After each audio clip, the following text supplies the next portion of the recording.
Глава 6. Рождение Химеры. 809-838 годы. Власть. Иудейская община в Итиле не только накопила огромное богатство, но и включила в свой состав ханов тюркской династии Ашина. Тюрки сохранили обычаи многоженства, женились на прекрасных еврейках, а сыновья их, оставаясь тюркскими царевичами, становились членами иудейской общины. Они изучали Тору и Талмуд, общались с родственниками своих матерей и женились по их совету на соплеменницах из числа богатых невест.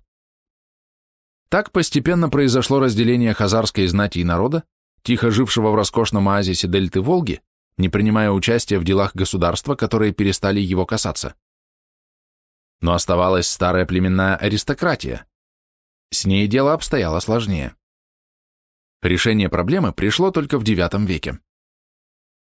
Можно было бы отметить, что для персистентного этноса хазар тюркские беки и тарханы были столь же чужды, как и иудейские купцы. Действительно, хазары получили от династии Ашина только одно благо – защиту от внешних врагов и безопасность. А это быстро забывается, так как становится привычным. Поэтому социальный момент, нелюбовь народа к аристократии, даже не своей, а пришлой, имел место в хазарском обществе. Евреи же были вне этого антагонизма, потому что они жили замкнутыми колониями и с местными жителями общались мало. Однако характер тюрко-хазарских и иудео-хазарских взаимоотношений был диаметрально противоположен. Тюрки награждали хазарок детьми, которые вырастали хазарами с повышенной пассионарностью. Евреи же, наоборот, извлекали из хазарского этноса детей либо как полноценных евреев, мать-еврейка, либо как бастардов, отец-еврей, чем обедняли хазарскую этническую систему, а тем самым вели ее к упрощению. При непосредственном наблюдении казалось, что здесь просто цепь случайностей, но на самом деле это был направленный процесс, который за 80 лет, считая от Булана, дал весьма ощутимые результаты.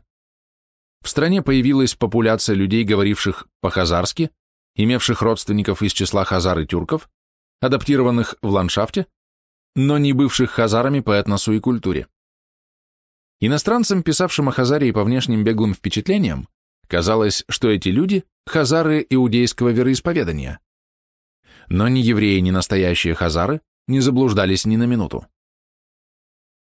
Кёстлер приводит свидетельство караимского автора XI века Яфета ибн Али, который называет хазар иудейской веры бастардами – мамцер, показывая тем самым, каким путем эта вера распространялась в Хазарии.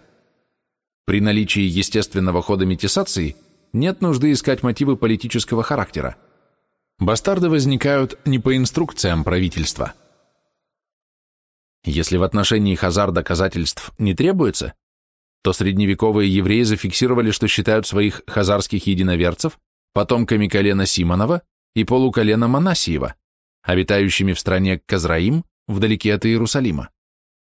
Они бесчисленны, и забирают они дань от 25 государств, и со стороны исмаильтян платят им дань по причине внушаемого ими страха и храбрости их. Приведенный текст характеризует ситуацию не VIII века, а IX-X веков, причем весьма точно. В первом десятилетии IX века произошли события, в результате которых сочетание двух суперэтносов преобразило зону этнического контакта в хищную и беспощадную этническую химеру. Расправа. Обращать в иудаизм население Хазарии никто и не собирался. Иудейские мудрецы хранили заветы Иеговы для избранного народа, которому теперь достались все накопленные блага, связанные с руководящими должностями. Переворот, жертвой которого стала родовая аристократия всех этносов, входивших в хазарский каганат и уживавшихся с тюркской династией, вызвал гражданскую войну, где на стороне повстанцев выступили мадьяры, а на стороне иудеев – нанятые за деньги печенеги. Сведения об этой войне между народом и правительством содержатся у Константина Багрянародного. Когда у них произошло отделение от их власти и возгорелась междоусобная война, первая власть одержала верх, и одни из них, восставших, были перебиты, другие убежали и поселились с турками, здесь венграми. В нынешней Печенежской земле, в низовьях Днепра, заключили взаимную дружбу и получили название кабаров. Цитата по Артамонову, так как здесь приведен сравнительный анализ смысловых оттенков 3 параллельных переводов.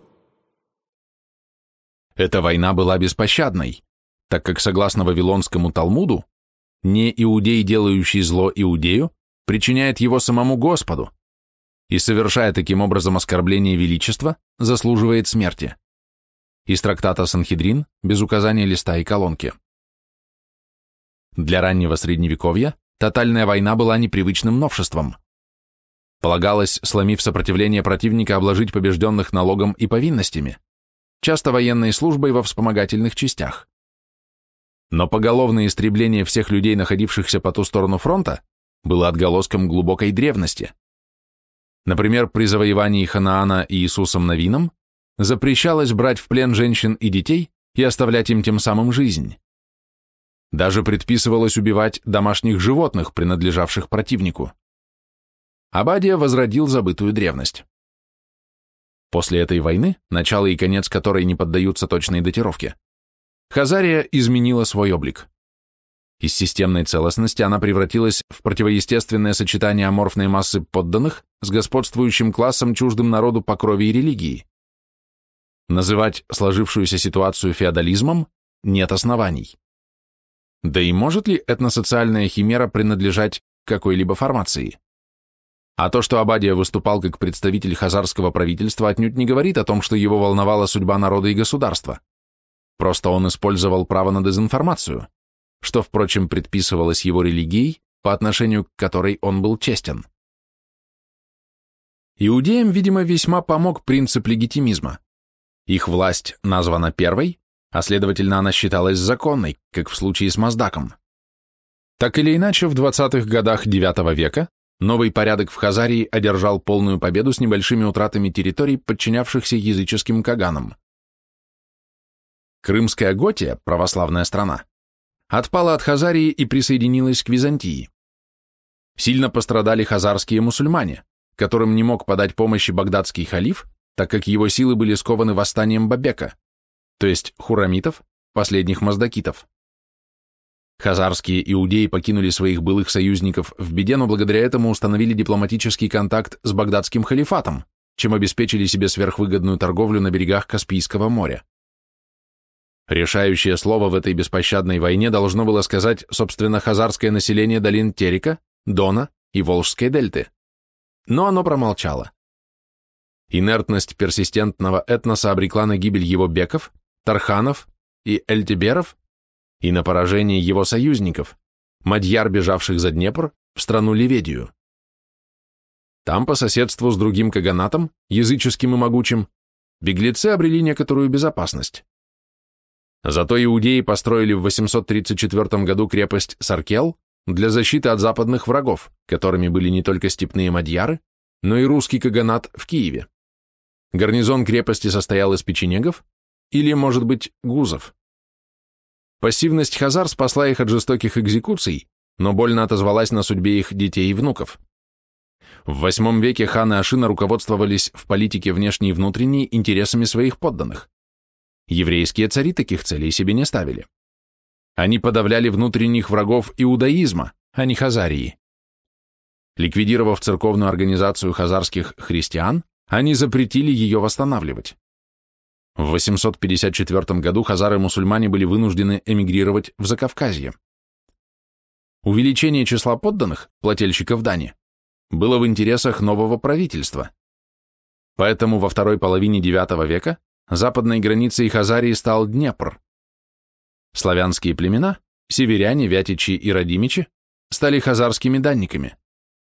Тиверцы и уличи, обитавшие в низовьях Буга и Днестра до устьев Дуная, видимо, были союзниками хазарского царя в непрекращавшейся войне с мадьярами. Это видно из того, что по летописи Олег без боя подчинил себе северян и радимичей в 884-885 годах, а с уличами и тиверцами воевал. А коль скоро так, то естественными союзниками уличей были хазары, как враги киевского князя. Но поляне, вопреки прямому показанию летописца в IX веке, дани хазарскому царю не платили. В Киеве сидели русские каганы Дир и Аскольд, прямые потомки Кия. а вовсе не сбежавшие от Рюрика конунги. В этом случае, как и в большинстве других случаев, данные исторического анализа предпочтительнее сведений из аутентичного источника. Химера на Волге. Если Хазарию VIII века можно было назвать этнической химерой, то в IX-X веках она превратилась в химеру социально-политическую. Христиане не принимали участия в гражданской войне, избегли расправы и продолжали пользоваться покровительством заморских единоверцев.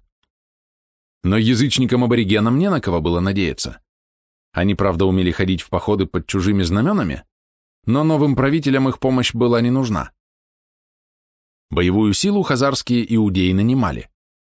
Сначала они использовали печенегов против мадьяр, но во второй половине IX века поссорились с ними и заключили союз с гузами. Около 889 года гузы потеснили печенегов, и те передвинулись на берега Днепра, где продолжили войну с мадьярами, не забывая хазар. В 915 году печенеги впервые появились на границе Руси, но об этом речь впереди. Гузы тоже недолго оставались в дружбе с хазарскими иудеями, и тем пришлось искать очередной источник военной силы. Он нашелся на юго-восточном берегу Каспия. Тамошние мусульмане охотно нанимались на службу в Хазарию, оговорив только, что их не пошлют воевать против мусульман. Постоянный корпус наемной гвардии в Итиле в X веке состоял из 7000 воинов. Этого было довольно для удержания в покорности и окраин каганата, и собственного народа, и даже для внешних войн малого масштаба. Завоевательных войн в Закавказье иудейская Хазария в IX веке не вела, но, несмотря на это, описанная здесь система управления стоила дорого, куда дороже, чем тюркская. И за все приходилось платить самим хазарам, превратившимся в собственной стране в покоренных бесправных подданных правительства, чуждого им этнически, чуждого по религии и задачам. Можно было бы возразить, что бюджет хазарского каганата неизвестен. Так-то оно так, но известен бюджет багдадского халифата, где в 869 году на годовое жалование и рационы 70 тысяч наемных тюрок и берберов шло 2 миллиона золотых динариев, что равнялось двухлетней сумме хараджа. Харадж – государственный налог. Таковы были цены на воинов в IX веке, а Хазария была меньше и беднее халифата. Платя воинам большое жалование, хазарское правительство предъявляло им оригинальное требование. Войскам запрещалось терпеть поражение. Невыполнение боевого задания, то есть бегство от противника, каралось смертью. Исключение делалось только для предводителя и его заместителя, которые были не наемники, а иудеи. Но зато подлежали конфискации их имущества жены и дети, которых у них на глазах царь раздаривал своим приближенным. Если же у них не было смягчающих обстоятельств, то их тоже казнили. Очевидно, что воины, особенно рядовые, далеко не всегда могут быть виноваты в неудаче операции. Поэтому лишать их возможности доказать свою невиновность несправедливо. Но если подойти к делу по-иному, то появится жесткая логика. Воины не свои, им платят, и за эти деньги они предоставляют хозяевам свою жизнь. Следовательно, хозяин может распорядиться за проданной жизнью как купленной вещью. А поскольку предложение превышало спрос, то практичнее было использовать покупку до предела, с максимальной выгодой для себя. Значит, мусульманские наемники рассматривались не как люди, точнее, не как личности, а только как капиталовложение, которое должно было принести прибыль. С точки зрения евразийских кочевников, славян, византийцев, арабов и даже германцев, такое отношение было недопустимо даже к боевым лошадям и охотничьим собакам. Тем не менее, охотники заработать находились, и иногда хазарская армия увеличивалась до 12 тысяч всадников. Ясно, что средства на оплату воинов правительство Хазарии получало не с рахданитов, ехавших из Китая в Испанию и из Ирана в Великую Пермь. При увеличении пошлин купцы сменили бы маршруты караванов. Следовательно, расходы покрывались данью Седома и исмаильтян. То есть хазары оплачивали свое закабаление сами. Именно потому, что транзитная торговля была смыслом жизни для еврейской общины в Хазарии, а в соответствии с этим принципом мусульманские купцы и сопровождавшие их географы встречали в Итиле исключительно вежливое обращение, возникло одностороннее суждение, сформулированное в юношеской работе Григорьева. Необыкновенным явлением в средние века был народ хазарский. Окруженный племенами дикими и кочующими, он имел все преимущества стран образованных: устроенное правление, обширную цветущую торговлю и постоянные войска. Когда величайшее безначалие, фанатизм и глубокое невежество оспаривали друг у друга владычество над Западной Европой, держава хазарская славилась правосудием и веротерпимостью, и гонимые за веру все стекались в нее отовсюду.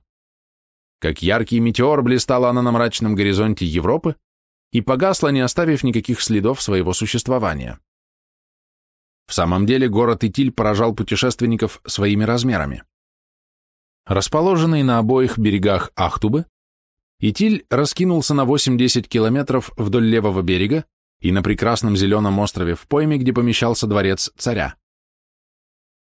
Иудейское население города исчислялось в 4000 мужей, а кроме того там были хазары, исповедовавшие иудаизм, очевидно, дети от смешанных браков.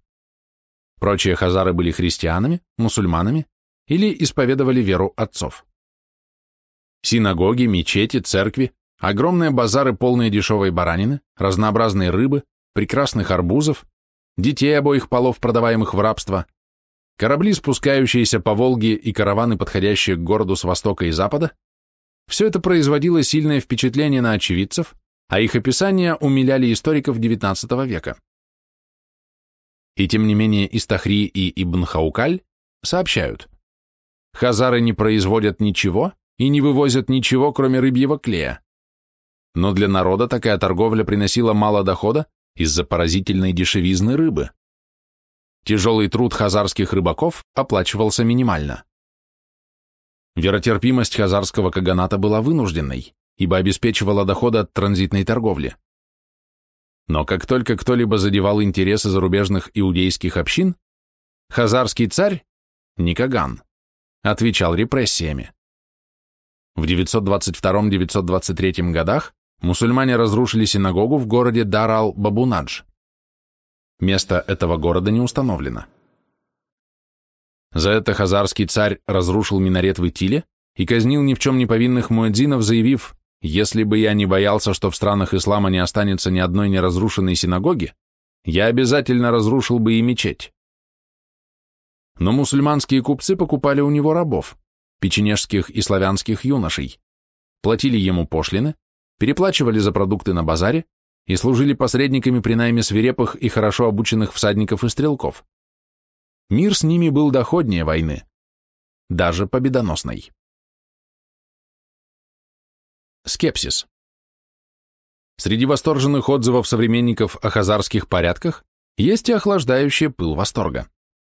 Хазары в апреле выезжали на свои поля и бахчи, а осенью привозили урожай в Итиль для уплаты налогов на содержание Кагана, а следовательно и его приближенных. Для них же ловили в Волге красную рыбу вкуснее мяса жирного ягненка и мяса курицы. Перед начальниками хазары были обязаны падать ниц, а самое печальное, что дети хазар-идолопоклонников продавались на невольничьих базарах в странах ислама, причем ни иудеи, ни христиане не продавали в рабство своих единоверцев. Видимо, местное население Хазарии, лишенное даже той организации, которую дает конфессиональная община, было полностью беззащитно перед грозными сборщиками налогов, чужими по крови и религии. Вот откуда добывались средства для оплаты харизмийских и гурганских воинов, державших в подчинении тех, кто их кормил. А жили они в гостеприимном Итиле вместе с женами и детьми. Кроме мусульманской гвардии, номинально охранявшей Кагана, царь Иудеи имел 4000 мужей в своей свите. У тех были тоже жены и дети, которые рыбу не ловили и на полях, раскаленных летним солнцем, не работали. Захадер считает, что эксплуатируемое хазарское население находилось в значительно более тяжелом положении, чем крестьянство на мусульманском Востоке. К тому же мусульманские крестьяне частыми возмущениями умеряли произвол чиновников, а в Хазарии не было ни одного мятежа. И отнюдь не потому, что хазары были так счастливы. Хазар нельзя винить, так как их положение было не только тяжелым, но и безнадежным. Любое восстание их против правительства, располагавшего регулярной армией, было обречено. В протоках и зарослях дельты легко было прятаться от чужих, но не от своих, знающих расположение деревень и рыбных угодий. Потенциальные вожди хазар либо погибли в войне с Абадией, либо бежали к венграм. Как памятник безжалостной расправы правительства с собственными подданными стоят развалины хазарского замка на правом берегу Дона, у станицы Цимлянской. Этот замок, по мнению первооткрывателя, был уничтожен за то, что его владелец принял участие в борьбе против иудаизации Хазарии. Репрессии итильского правительства против мятежников были в первой половине IX века столь радикальны, что соотношение сил пришлого правительства и побежденного народа стало очевидным для тех и других. Эта ситуация укрылась от поверхностных взоров арабских путешественников тем более легко, что дети от смешанных еврейско-хазарских браков и даже сами евреи в X веке стали называть себя хазарами. Потому-то арабские географы различали черных и белых хазар как два разных этноса, живущих совместно в одном государстве. Поэтому-то и нужно ввести два термина – иудео-хазары и тюрко-хазары. Забегая вперед, скажем, что в XI веке потомки тюрко-хазар, аборигенов, отказались от своего этнического имени. Тогда этноним хазар сохранился за потомками евреев, но лишь до конца XI века, когда этнос исчез с исторической сцены. Но об этом речь пойдет далее. Обычно памятники переживают людей, однако от хазар-язычников остались лишь бедные погребения в дельте Волги, а от хазар-христиан и мусульман не осталось ничего. Это странно. А где же искусство? В самом деле, почему ничего не осталось от хазар, тогда как хунские курганы полны шедевров, тюркские и половецкие каменные бабы обнаружены в огромном числе, уйгурские фрески украшают галереи Эрмитажа и Берлинского музея, и даже от древних угров сохранились барельефы с изображениями воинов и пленников. Барельефы с изображениями воинов и пленников древних угров имеется в виду ваза из Сент-Миклошского клада, Музей истории и искусства, Вена. Хазарские сосуды лишены орнамента, обнаруженные крепости хазарского времени построены небрежно, а изображений людей вообще нет. Закономерно это? Или просто археологические поиски были неудачны? Нет, археологи работали добросовестно. Но предметов изобразительного искусства из стойких материалов в Хазарии IX-X веков не было, да и быть не могло, хотя хазары по способностям отнюдь не уступали своим степным и горным соседям. Ведь производить памятники культуры можно лишь тогда, когда есть заказчик, способный оплатить работу художника. В Хазарии могло платить правительство, а оно состояло из людей, принципиально отрицавших изобразительное искусство.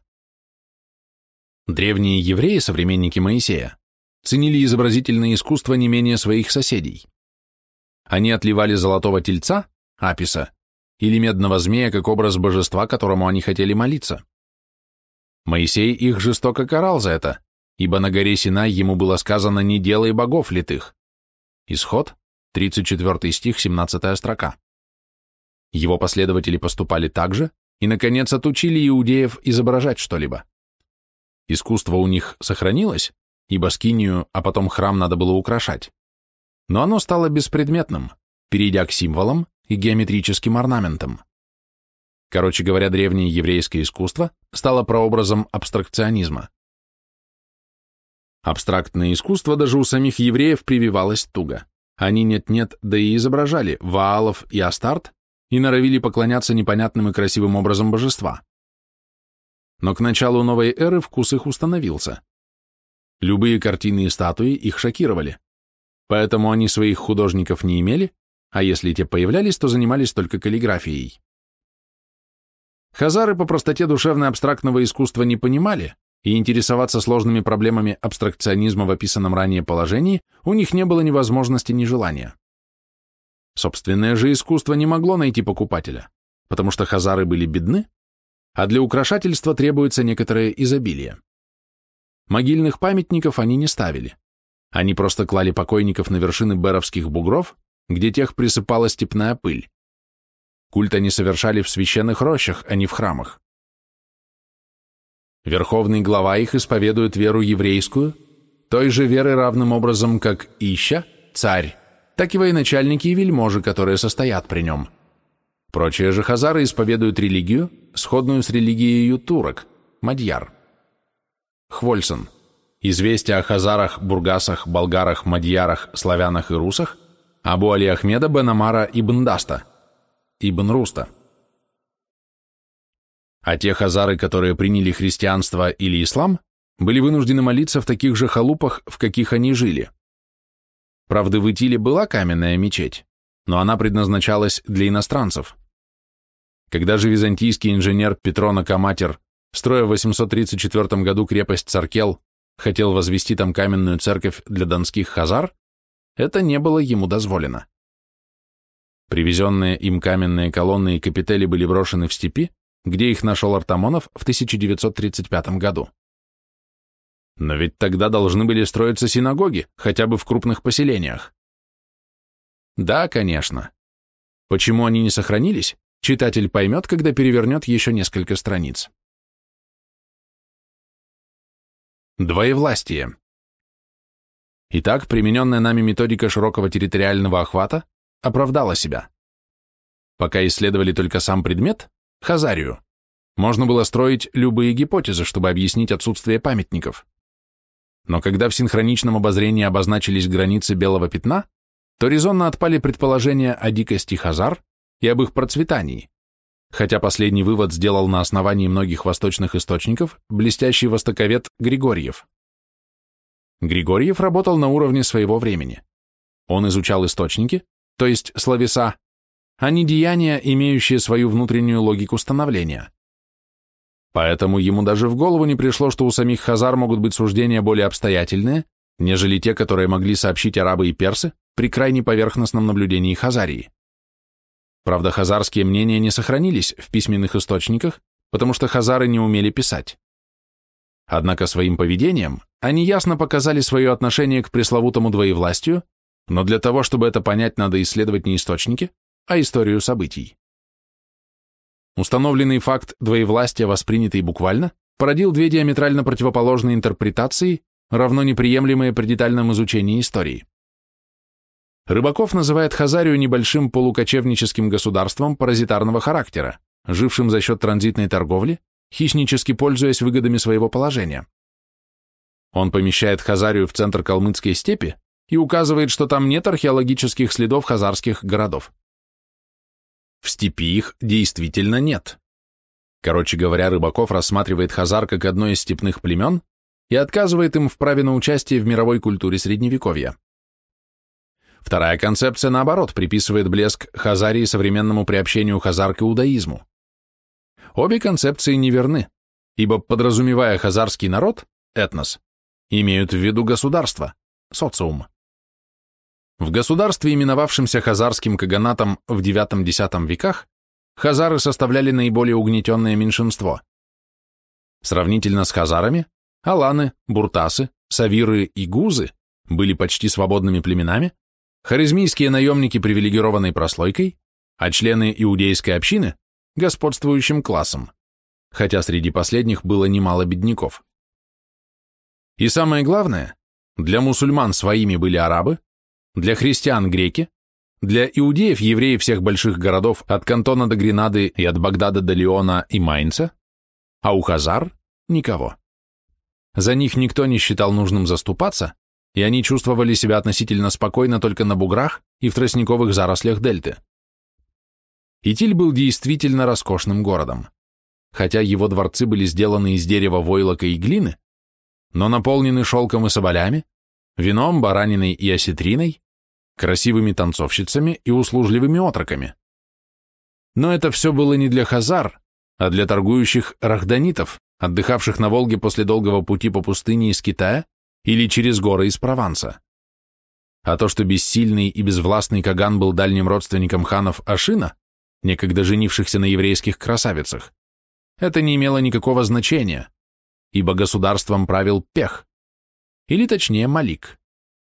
Он и его советники были родовитыми иудеями, хозяевами многоэтничного государства и сочленами самых выгодных торговых предприятий. Но он представлял не столько Хазарию, сколько свой рассеянный по миру и баснословно разбогатевший суперэтнос.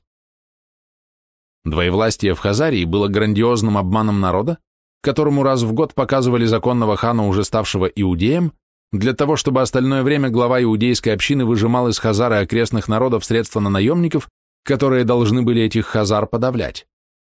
И хазары платили, а выхода не было. Хазарская трагедия описана нами, но не объяснена.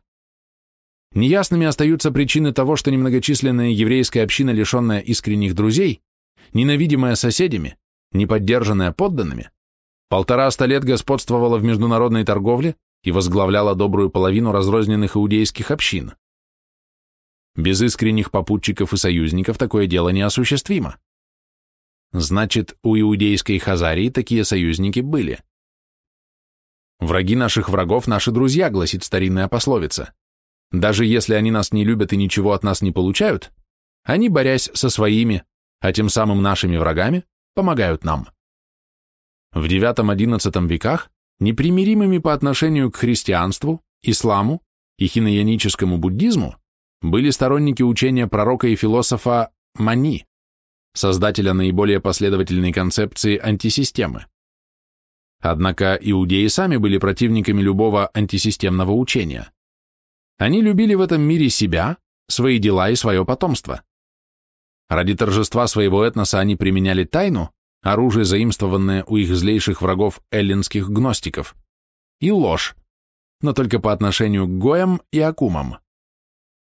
То, что манихейство разъедает любую позитивную этническую систему, иудеи знали. Поэтому они предпочитали видеть манихеев у своих соседей, но ни в коем случае не допускать их к себе.